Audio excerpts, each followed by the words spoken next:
Audio Jungle.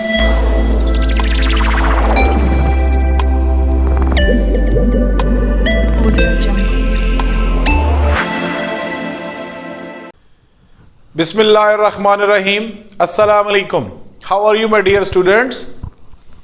आज मैं organic chemistry का नेक्स्ट पोर्शन स्टार्ट करने जा रहा हूं। मेरा प्रीवियस जो पोर्शन था वो एलिफैटिक हाइड्रोकार्बन से रिलेटेड था। आज से मैं एरोमेटिक हाइड्रोकार्बन्स के टॉपिक को स्टार्ट कर रहा हूं। सबसे पहले हम ये देखेंगे कि एरोमेटिक का वर्ड हमने पहले कहां सुना। तो बच्चों, आप लोगों ने क्लासिफिकेशन ऑफ हाइड्रोकार्बन्स में होमोसाइक्लिक और हेट्रोसाइक्लिक का नाम पढ़ा था।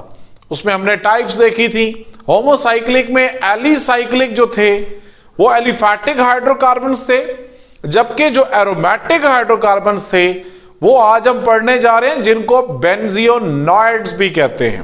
सो ये चीज आपने अपने माइंड में रखनी है। सबसे पहले हम देखते हैं कि एरोमेटिक का वर्ड आया कहां से। एरोमेटिक का वर्ड अरोमा से निकला, जिसका मतलब क्या था? फ्रैग्रेंस। अब ग्रीक में उस अरोमेटिक को बेसिकली उन कंपाउंड्स को कहते थे जिनकी कोई ना कोई फ्रैग्रेंस होती थी। बाद में उन्होंने ये भी देखा कि ये ऐसे कंपाउंड्स थे जिनमें कार्बन और हाइड्रोजन की जो रेशो थी, जो कंटेंट था, वो सबसे कम था as compared to the other hydrocarbons. और इसकी कोई ना कोई कैरेक्टरिस्टिक स्मेल भी थी, जिसकी वजह से उन्होंने इस कंपाउंड्स को एरोमेटिक का नाम दिया। बाद में स्टेबिलिटी के ऊपर भी देखा गया, लेकिन जब हमने इसके ऊपर ज्यादा रिसर्च की, ज्यादा स्टडी किया गया, तो पता चला कि ये ऑर्डरलेस भी होते हैं। लेकिन मेन फोकस किसके ऊपर होना चाहिए? उसकी एक्स्ट्रा स्टेबिलिटी के ऊपर। अब जब कार्बन और हाइड्रोजन का कंटेंट कम था, तो इसका मतलब यह है कि वो अल्केन, अल्कीन या अल्काइंस का जैसा नहीं है, बल्कि उससे कुछ डिफरेंट है। तो अब उसका नाम क्या रखा गया? एरोमेटिक। और जब हाई मॉलिक्यूलर मास के और एरोमेटिक कंपाउंड्स थे, उनकी जब डिग्रेडेशन की गई, तो जो सिंपलेस्ट हमारे पास एरोमेटिक मॉलिक्यूल आया वो बेंजीन था, या उसी बेंजीन के डेरिवेटिव्स थे। तो इसीलिए हम जो एरोमेटिक में आपके लेवल पे हम स्टडी करते हैं, वो सिर्फ बेंजीन और डेरिवेटिव ऑफ बेंजीन को स्टडी करते हैं, जिनमें एक्स्ट्रा स्टेबिलिटी है। तो सबसे पहले मैं आपको वो बेंजीन का स्ट्रक्चर बनाना सिखाता हूं, जो मेन कंटेंट होगा। देन हम उसका रिंग देखेंगे, और आज के इस लेक्चर में मैं क्लासिफिकेशन को भी डिस्कस करूंगा। तो सबसे पहले आपने क्या करना है? बेंजीन का स्ट्रक्चर बनाने के लिए 6 कार्बन्स को 6 कॉर्नर्स पे लिखना है। तो उसके लिए हम क्या करते हैं? हम यहां पे 1 कार्बन, 2 कार्बन, 3, 4, 5 एंड 6। अब हमारे पास क्या होगा? जो सबसे इंपॉर्टेंट इसका जो पॉइंट है वो ये है कि इस बेंजीन के अंदर 3 alternate single and double bonds हैं। अल्टरनेट का मतलब क्या है? यहां पे आप देखें कि आपने क्या करना है। फॉर एग्जाम्पल मैं यहां पे कह देता हूं this is double bond. Now alternate mean this is single, this is double, this is single, this is double. हम यूं कर सकते थे, अगर फॉर एग्जाम्पल मैं यहां पे नहीं लगाना चाहता, तो मैं इसके अलावा कहीं लगाना चाहता हूं, तो क्या होगा? फॉर एग्जाम्पल मैं यहां कह देता हूं ये double, then single, then double, then single and double. So इसकी हर कार्बन हमारे पास क्या होती है? sp2 हाइब्रिड होती है। तो अब हम देख लेते हैं sp2 हाइब्रिड में क्या होता है कि हमारे पास अब कार्बन के बॉन्ड पूरे करें 1 2 3 एंड 4।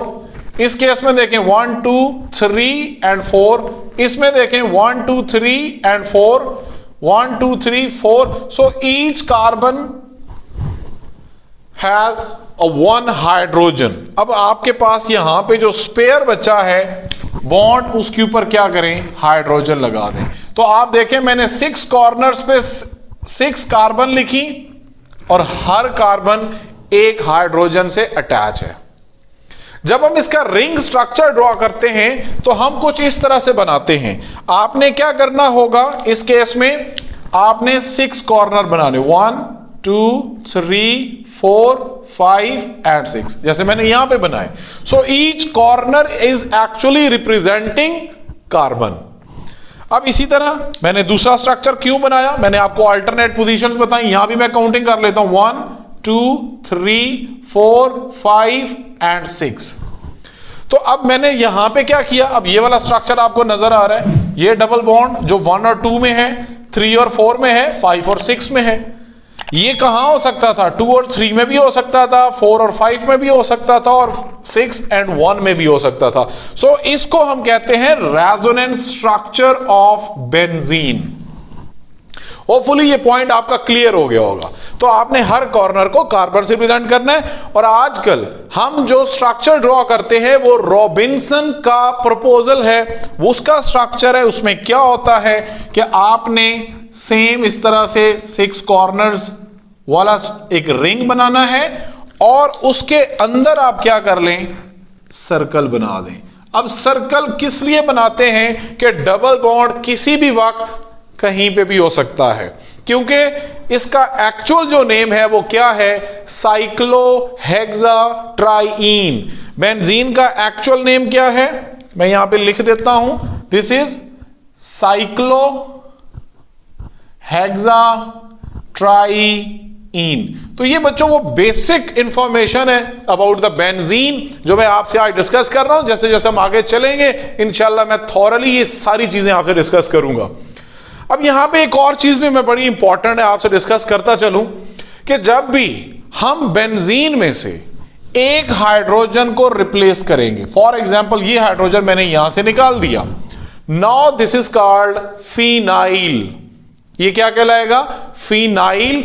तो हम यहां पे स्ट्रक्चर बना सकते हैं कि फिनाइल क्या है, हमारे पास बेंजीन हो और उसमें से एक हाइड्रोजन वहां पे ना हो तो वो क्या कहलाता है, फिनाइल।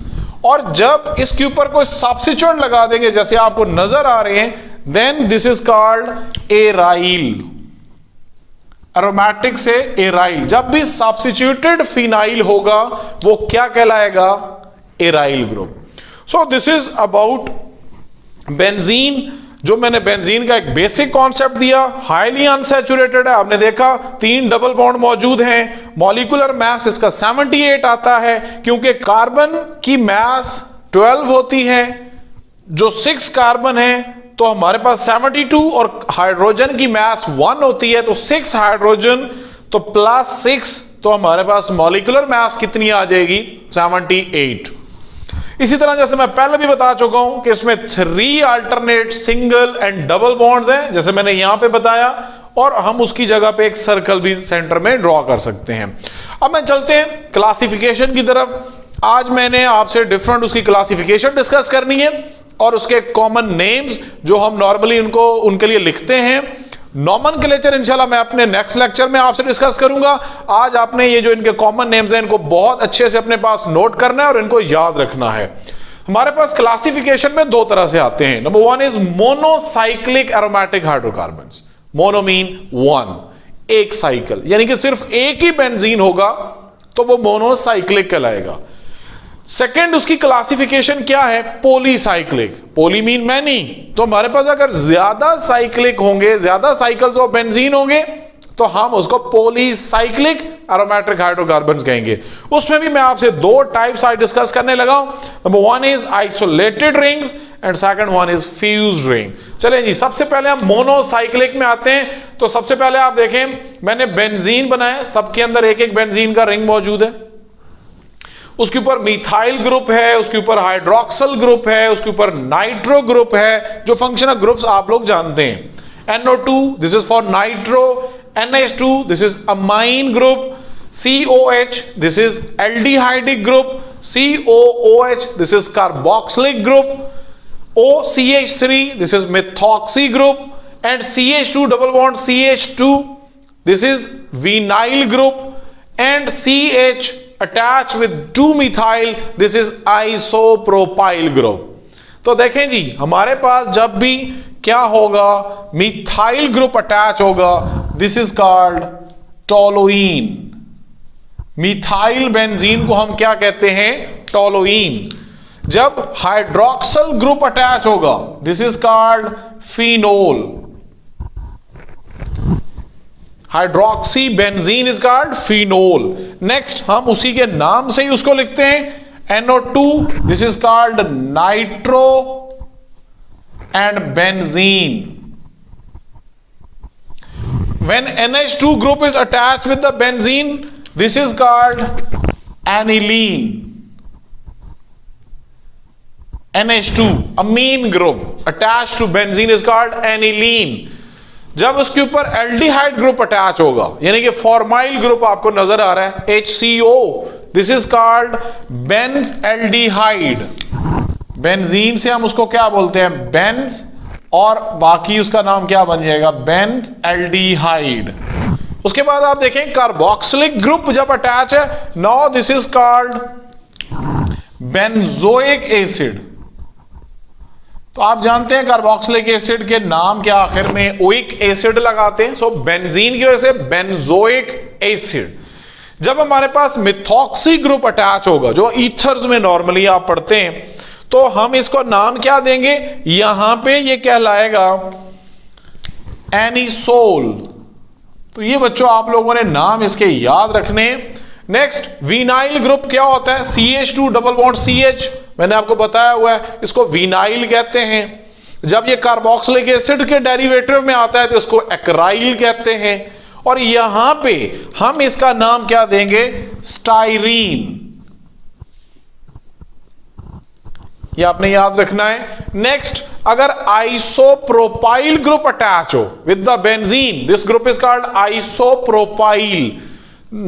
इसका नाम क्या बनता है, दिस इज कॉल्ड क्यूमीन। तो ये बच्चों आप लोगों ने इनके नाम याद रख लेने हैं। Cumene is for isopropyl benzene. Next हम चलते हैं पॉलीसाइक्लिक एरोमेटिक हाइड्रोकार्बन्स की तरफ। उसमें आइसोलेटेड रिंग्स हमारे पास हैं और हमारे पास फ्यूज्ड रिंग्स हैं। अब आइसोलेटेड रिंग में इसका नाम क्या बनेगा, बाईफिनाइल। अब मैंने बोला था आप लोगों को फिनाइल क्या होता है, जब एक हाइड्रोजन हमने यहां से रिमूव की थी। मैं ये दोबारा डाल देता हूं, दिस इज बेंजीन। जब उसमें एक हाइड्रोजन नहीं थी तो वो फिनाइल, अब दोनों फिनाइल है, ये भी फिनाइल ये भी फिनाइल, तो हम उसको क्या बोल रहे हैं, बाईफिनाइल। सेकेंड आपने याद रखना है, बेंजीन के साथ जब भी CH2 ग्रुप होता है, दिस इज कॉल्ड बेंजाइल। तो ये स्पेसिफिकली आपने चीजें याद रखनी है, दिस इज कॉल्ड बेंजाइल। और ये हमारे पास ऐसा वैसे ही पड़ा, दिस इज बेंजाइल बेंजीन। या हम इसको क्या कह सकते हैं, डाईफिनाइल मीथेन। दो फिनाइल ग्रुप हैं और ये किसके साथ दोनों अटैच हैं, मीथेन मीन वन कार्बन के साथ। सो this is called diphenyl methane, या हम इसको क्या बोलते हैं, बेंजाइल। बेंजाइल याद रखना है, बेंजीन के साथ CH2 ग्रुप अटैच था तो हम उसको ये कहते हैं। फ्यूज रिंग में देखें, सबसे पहले जो हमारे पास 2 ग्रुप्स थे, दिस इज कॉल्ड नेफ्थलीन। उसके बाद हम देखें 3 हमारे पास इन अ रो, यहां पे 2 थे, नेफ्थलीन। 3 है हमारे पास, दिस इज कॉल्ड एंथ्रासीन। तो ये बच्चों आप लोगों ने इनके नाम स्ट्रक्चर बना लेने हैं। जब हमारे पास 3rd बेंजीन का रिंग ऊपर मौजूद है तो अब इसका नाम क्या होगा, फिनेंथरीन। तो ये बच्चों आप लोगों ने इसको याद कर लेना है, इनको एक दफा लिख लें, इनकी प्रैक्टिस करें। जैसे मैंने आपके साथ मोनोसाइक्लिक और पॉलीसाइक्लिक एरोमेटिक हाइड्रोकार्बन्स की एग्जांपल्स डिस्कस की। सो ये था हमारा एक शॉर्ट सा review about benzene, very very important. इंशाल्लाह अपने अपकमिंग लेक्चर्स में मैं इसकी बहुत सारी डिटेल आपसे डिस्कस करूंगा कि कैसे इस बेंजीन का स्ट्रक्चर जो हमने बड़ी आसानी से लिख लिया C6H6, इसने कैसे 40 इयर्स तक साइंटिस्ट को परेशान किया। इसका स्ट्रक्चर ड्रॉ करना मुश्किल था और फिर एक ऐसी मिथ सामने आई, जिसके बिहाफ पे इसका स्ट्रक्चर भी ड्रॉ कर लिया गया। वेरी वेरी इंटरेस्टिंग और very very important aromatic hydrocarbons. अपना बहुत ज्यादा ख्याल रखें। Thank you so much. अस्सलाम वालेकुम व रहमतुल्लाह व बरकातुहू।